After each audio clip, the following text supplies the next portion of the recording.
I've been asked this question: how do you start out as a consultant? What do you need to do to be able to consult? How do I start my consultancy business? What do I need? What should I do? So these are the questions that I'm going to answer you, and I'm going to give you at least a framework that I think you need to think about, to consider before you start your consultancy business or even your service business.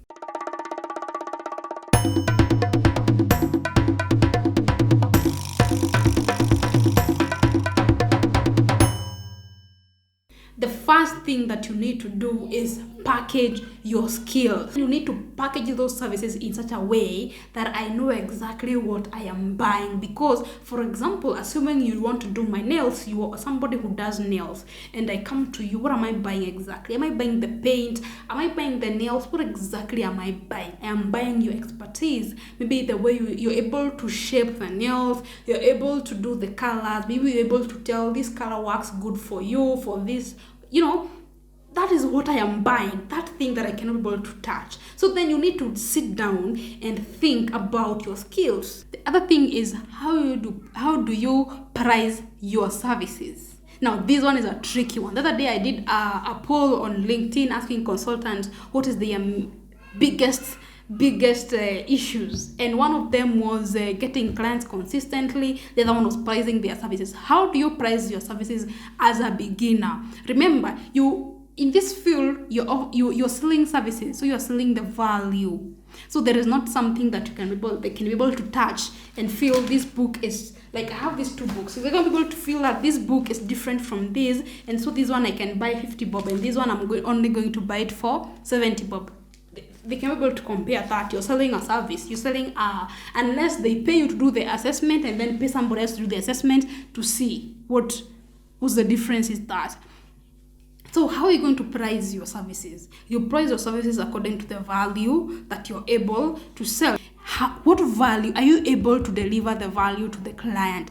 Are you able to pitch the value you're offering to the client? What are you selling in the first place? When I went to do my nails, am I buying the nails or am I buying the beauty, the feeling it comes with? When my nails are done, I feel confident. I feel that is what the guy should be selling me. If you're doing nails, that is what you should be telling me. If you're selling hair, you should be telling me of how I'm going to feel after I have done the hair. So you're selling me the value. The value here is the feeling that I get. So then, if you are an environmental consultant, you're selling the assurance the client is going to have after complying with NEMA. They are sure NEMA will never come to stop their project. They are sure NEMA will never, they will never come and prosecute them. So that security is what you're selling to the client, not the EIA or whatever you're selling, or the license. Is that feeling. So you can only be able to price if you're able to articulate the value that you're selling. So can you be able to learn how to price your services? And of course, remember, you must know the cost of doing the job, the cost of the service. Remember, you're consulting, you have to go to site, you have to do public participation. You might have, if you're an associate expert, you might have to pay a lead expert to do the job for you, or to supervise your job. So can you get the total costs of offering the service? Then also pay yourself. Don't do these jobs just for the sake of getting the experience. At least get something small from paying yourself. You are an expertise. You're selling your professional. This thing you went to school for 4 years. Your parents really struggled to pay the degree for you. So make sure you pay yourself some amount, and then now include taxes when you're doing your pricing. Include taxes. The government will catch up with you if you're not charging taxes, if you're not paying taxes, the government will come for you. So include taxes when you're invoicing these things, and then now that could be the amount that you're supposed to price. You can only price according to your level of confidence in the service you're selling. I could do an assessment for 50,000. The same assessment another expert could do for 20,000. Another expert could do that for 150,000. So it's how you sell and how confident you are, and the value that how are you able to persuade the client and convince the client that you're offering value to him that is worth the amount of money you're asking for. Price is a strict one, but we shall get through this series. We shall be able to work more on the price issue. The third thing that you need to do, that is if you have you've packaged your skills, you know how you're going to price your skills, you have done your market research to see what your competitors charge, what people you admire charge, you have done your thing and you know what, this is how I'm going to charge, I can be able to discount the client this little or this much. You have done your research on prices, you know very well how you're going to price. The third thing that you need to do is to position yourself in the market. Why should I come to you for this service? That is what you need to tell the market. Tell the market, everybody should know why they need to work with you and not your competitor.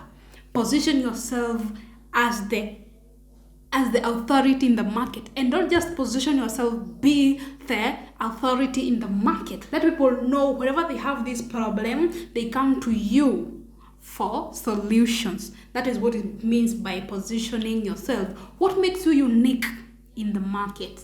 What makes your services unique? Why should I come to your nails parlor and not to my other guy?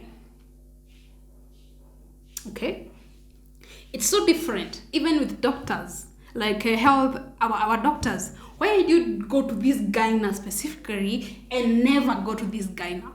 It's same things. Like this gyna to you is the authority. This is the person you go to for all your questions.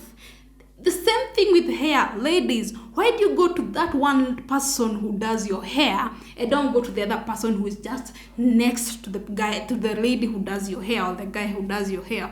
It is because whatever they have done, for whatever reason you go there, is because they have positioned themselves. Maybe it's how they speak to you when you get inside. Maybe it's how they do, or how protective, and how, hair is very sensitive, especially to me. How you handle my hair and my head then determines how good or how well we are going to interact. So what is that? Maybe it's the way the stories they are good in storytelling. Whatever they're doing your hair, they're telling you a story. Maybe you want silence, so you go to your hair because it's therapeutical. You don't want noise, you just want it silent. Maybe what makes you go to that person and not the other one?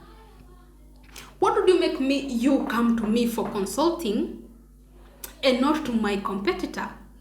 Why would you come to ask me business questions and not the other guy who is also doing the same? That is what is called positioning. Can you position yourself in such a way wherever your client has a problem, they know that you are the person they need for you to solve their problems. You are the go-to person in your market. Now that is positioning yourself. How do you let the market know what you do and that you're different from everybody else and that you're the best in what you do? Figure that out. The other thing that you're going to have after you have figured out you have packaged your skills, you know how to price them, and now you have been able to position yourself, that is to differentiate. Guess what is going to come in? Profits. Profits are going to come in because now you are the best in your market, because now clients come in, they know what to expect, you also know what to expect of your clients, you know what to charge, how they pay, because clients can be naughty when it comes to paying, how they pay you. You have all these, you have been able to go through the whole of this process, Guess what is going to come in next? Profit. And of course now what you do with your profit is on yourself. That is where now you need the finance guys to advise you how to do with your profits. So those are the four things that I think that is the process of getting started.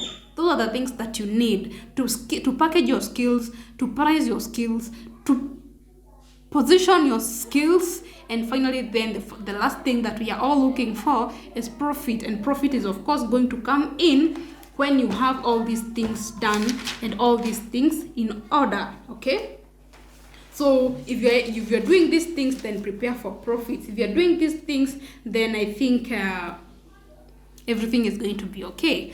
So if you download this document that I'm going to link up here, the link is down in the comment section. If you're able to get this document, it's going to guide you on how to create a portal with NEMA and how to do your registrations. I have gotten thousands and thousands of questions on how to register. Please make sure to download this document so that you can be able to go through the process. It is a very, very clear process. I have documented it very well in this document. I have done screenshots in this document. I have done almost everything that you need so that you can be able to go through the process seamlessly. I have screenshots and everything that you need. And if still you have questions, if you're not satisfied by this, also make sure to leave them down in the comment section, and I'll see you in the next video. But till then, keep safe.